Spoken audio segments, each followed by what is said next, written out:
no, we've never had a hard start ever. Hey everybody, welcome to the Dating Don't. This is Tristan. I'm Isadora. And we are the Jaded Cynics. So, what is this right now? We're going to be going over my first date. Yeah, this is the first date debrief. So yeah, you went through the... We did it. I found someone. You found someone. I trapped somebody. Finally. It happened, you guys. It finally happened. Okay, so how did you trap this willing consenting participant? Yes. They signed a paper and everything. So this one I found through Tinder. Okay. And it's actually kind of funny to talk about it with you because I believe we were setting up for one of your dates while I got this Tinder response from a girl by the name of Rana, and that's actually her name. She consented to have her name be used in it, so that's always good. Yeah, I'm props to her for just being whatever, here's my name. Yeah, I was like, you want to use a pseudonym? And she's like, no, that's silly, fuck that. So yeah, big ups to her. Met through Tinder. She's like, this project sounds silly. I'm really interested in it. I want to try to take part. And so we kind of set it up for the following week. She came over, was totally cool with recording in my apartment. Yeah, was it were you nervous before? I don't know. Well, you've set up this horrible thing in my mind where apparently my apartment is just this nerdy den of iniquity. So now I'm super hesitant to bring anyone over at any point in time, which is great. Thank you for that, for putting that in my fucking brain.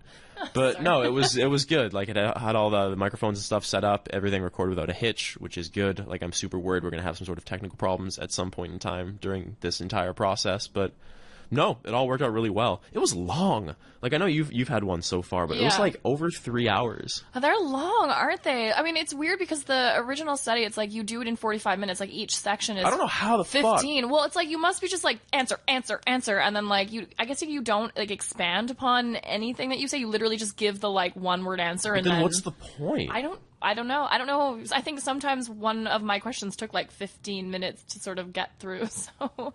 Yeah, it definitely took some time to get through most of them. It was really good. Yeah, how was answer? Because I know before we did our dates, we kind of sat down and circled a bunch of questions that we thought were going to be the most awkward or whatever to answer. So how was actually... the ones I thought were going to be awkward were actually mostly fine. Okay. The hard, there are two things that kind of come to mind for me about discussing the hard issues. One are some of the questions they ask are kind of deeply personal, sort of horrible moments in your life, stuff like that. And talking about that in general is just not something I'm a big fan of, let alone talking about that with a stranger. Yeah, but how was that? Somewhat emotional. Okay. I guess. Yeah.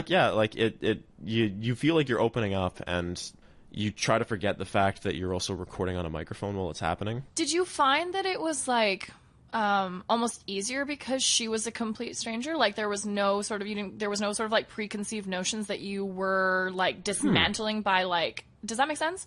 It does, actually. I've thought about that before, but I didn't think about that specifically while I was going through the interview date. Yeah. Is that it usually kind of is easier to talk about stuff like that with someone who is in some sort of role of a stranger. Yeah. Full disclosure, I've gone to counseling before. I've done that last year.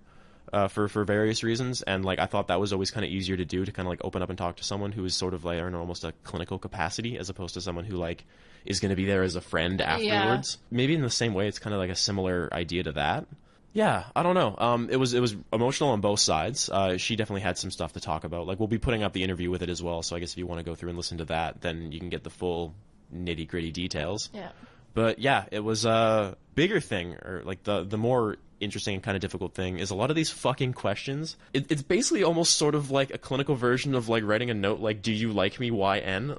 Yeah, a lot of them, the tell your partner about the things that you like about them, and then it asks you that 4 times in a row. It asks you 4 different versions of that, by the point where I think it asks you that one of the third last questions, and we were just we've actually just answered this 3 times. Yeah. We both were just no, we're gonna skip that one. I think I might have done that with mine. As by the end of it, it's it's not, yeah, and it's weird because you have to sort of disclaimer to them. It's it's not that I don't like you. It's just that and it's not that there's not a lot to like about you, but it's we've covered. It's just kind of a deep sigh and yeah, we get it. God, I feel after going through these questions, I feel there could be some improvement to these questions, in all honesty. Oh, 100%. Yeah, some of them definitely just do not need to be there. No, some of them could use some retooling. Some could just be removed entirely. I appreciate what they do, but some are just kind of I don't want to answer this 3 or 4 times. How was your 4-minute stare down? We didn't really do the full 4 minutes. Like there was kind of the stare down there, and it was just sort of like we kind of got partway through it, and then like someone would like blink or like smile or laugh, and it kind of all like fell apart. Like, okay. But did you do it? Did you maintain it for the 4? Did you do that for the 4 minutes? We tried to maintain it. Yeah, Okay. like there was an attempt was made. Okay. But there was no like you were staring into literally No, her soul. like I've done this with like friends and stuff too, just trying to like stare at someone with like kind of like communication for like a number of minutes, and it's never really felt like any sort of falling in thing. It's always just sort of felt like at best kind of funny and at worst really awkward.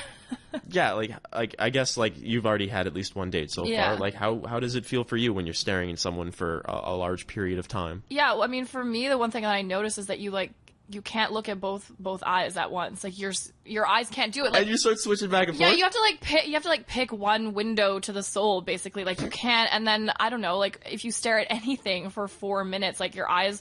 That's basically what I spent my 4 minutes doing. Was like maintain focus. Like everything's like kind of blurring in and out, and you're my like eyes itch. My eyes itch. Oh, yeah, God, my and then eyes like itch. if they pick a different eye than what, so you're not actually. So then sometimes you would swap to like, so you're sort of actually now both. Like if they're looking in your left eye, then you have to be looking in their right eye, and yeah, maybe I don't know. And then I'm always worried about what I'm doing with my face because I have such a bitch face, and so like I kind of like go into it with sort of like a bit of a smile, but then I'm like, is that too? Is this coming off as creepy? Is that coming off as creepy or like not serious enough that I'm like really like not feeling it because I have this smile? But I'm like, God, if I put on my bitch face, then like now it just looks too serious. Too serious. But yeah, so like my 4 minutes are spent being neurotic. I love how that's just like the way your brain works with all of this stuff is you just start like second guessing yourself and like, okay, am I looking at this person right? Like think about that sentence on its own. Like I know, awful. Am I looking at this human being in the proper way? Am I conveying what I need to convey? I guess to give a bit more detail about Rana herself, she was an incredibly interesting person. I definitely felt a connection.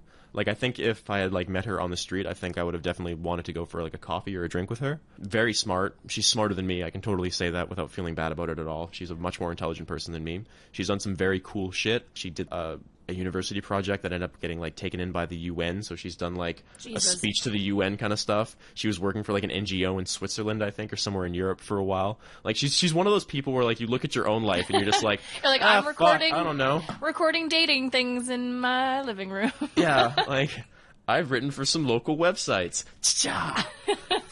Fuck you too, I guess. No, but she was really, really interesting. For someone who's done so much, she was very humble about it. She's currently working as, like, I think a radio journalist. Yeah, like, that's actually kind of cool that, I mean, I assume that's sort of part of the odd attraction to kind of do this, perhaps, is this is like a... This seems like potentially an interesting topic, I guess.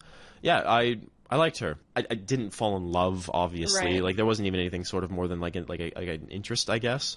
But like, would you? Okay, so I mean, because you already full disclosure that when you started doing this, that you were sort of seeing someone at the time. Yeah. So like, I was. You were seeing that person when you went. Yeah, on, like that's the biggest thing is that's kind of like put the whole kibosh on a lot of this is like like I'm not seeing anyone anymore, but I was seeing someone at the time when this interview went through. So if I wasn't seeing anybody, yeah, I would have maybe been like, hey, do you want to go for like a drink sometime? Okay, yeah, that's gonna be my question. Like in retrospect, would you have been like second date maybe? Or yeah, something? Totally. Like that's like I'm a person that has no problem with like if I'm interested in someone, just sort of being like, hey, I want to go for a drink sometime. And like if I didn't have prior commitments, then I totally would have done that in this situation. Yeah, but yeah, that's not the way the world works. But that's not, totally fine. Yeah, but again, like.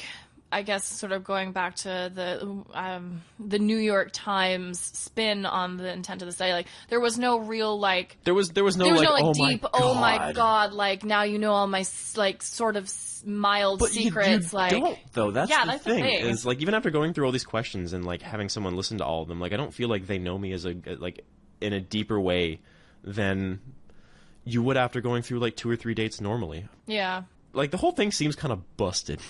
A little. By the end, it's sort of like, for me, it definitely felt like this was some kind of like what you did last summer essay, you know? And there were, I don't know about you guys, but when you were talking, did you kind of find that you would just rather continue on the tangents that you found yourself instead of like always. having to go back to being like, oh, fuck, like number 6? The idea of having to be like, okay, I guess we gotta like bring it back and like answer like this next question, stuff like that. Like it kind of kills it a little bit. It makes does. it puts this like rigor to the conversation that I feel almost like stifles any sort of potential connection. So do you think that any of what you talked about might have come up just on a natural first date? Some of that stuff Some of the stuff definitely not. Like, some of these questions get into some, probably like, not your, some, like, deepest, like, your most terrible memory. I suspect yeah, would like not that, have come up. that Yeah. probably wouldn't come up normally on a first date. That's more like a 6th or 7th date sort of thing, I guess. But there's some stuff up there where even if you wouldn't talk about those specific topics, like you get an idea for who someone is by going through some of these questions, kind of like their responses, their wittiness, or I guess generally like their emotional state. Like that kind of comes across, which I guess is like the real point of a lot of these questions. Like, yeah, they give, I think more than anything, they perhaps give you just sort of like a sense as to, I think they give you a good sense as to whether you might want to then continue to get to know someone. Yeah. But not necessarily like the, I now know you. No, because I don't think anyone really knows anyone that well. Like, even after like dating someone for like a number of months, like there's still, even if you're, I mean, you talk to people that are married for like years and they're still like, I still don't really like know. I mean, yeah. Do we even know ourselves? I don't know. Like, I was waiting for you to say I know, that. I know. Fuck. I could tell. But like, there is some, as navel-gazy bullshitty as that is, there is some truth to that, and the idea of going through like 3 hours, and this was like a 3-hour interview, which is a long fucking time, by the way. It's a long time to be sitting in a room with someone and like talking about your feelings. I was Holy like so fuck. sweaty afterwards. Yeah, like I don't know if I was sweaty, but I was sweating on the inside, I guess. It was interesting. Definitely it was interesting. And like, I think since this was my first date, there is something of like an anxiety or a novelty to it that I'm interested to see if that remains going forward. Like, is this going to seem as exciting and as novel of the third or the fourth or the fifth, or is this just going to get like, ugh, oh my god. Yeah. I'm so tired of this by the end of it. Well, it remains to be seen, doesn't it? Yeah, but overall, like, it was an interesting first endeavor. We'll be putting up the interview itself in probably its full capacity, warts and all, alongside this. I'm still going to try to figure out how best to do that. But yeah, like, we'll put some manner of the interview itself up with this, and we'll go from there, I guess. Yeah. Yeah, successful first date. No one died. No one died. Yeah, that's always a plus in my mind. Yeah, your date didn't murder you, so that was good. This is good. This is true. Yeah, I don't know. Do you like any sort of like last questions on your end? Anything? Not necessarily. Yeah, I mean, I don't know. No, I don't think so. Sorry. Should I have some? I feel like I should have some. You're dropping the ball here. I know I'm really dropping the ball, but Yeah, like the main conceit for this entire project is not so much like each individual discussion. It's sort of like how this is going to feel over the course of all of these interviews, like whether it's going to be the same by the end or whatnot. And I'm interested to sort of see what this is going to be like by the end of it all. Yep, me too. Rana, it was very nice to meet you, Rana. Hope that the entire process was at best as terrifying for you as it was for me.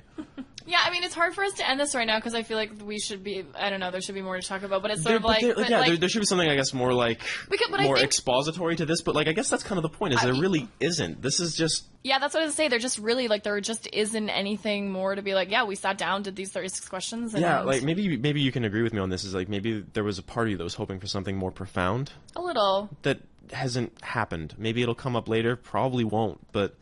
At the end of the day, like, sitting in front of a stranger and talking about these 36 questions isn't going to change anything. It's not going to create anything lasting or anything meaningful. Like, if there's an attraction there, if there's a spark, it'll probably help, like, accentuate that. Yeah. But these questions themselves are, again, they're kind of busted. Like, there's nothing special to them in and of itself. And I'm in the firm belief that, like, if you're not sort of physically attracted to someone in any capacity, like, whatsoever, like, if they're just not someone that you feel that, you know...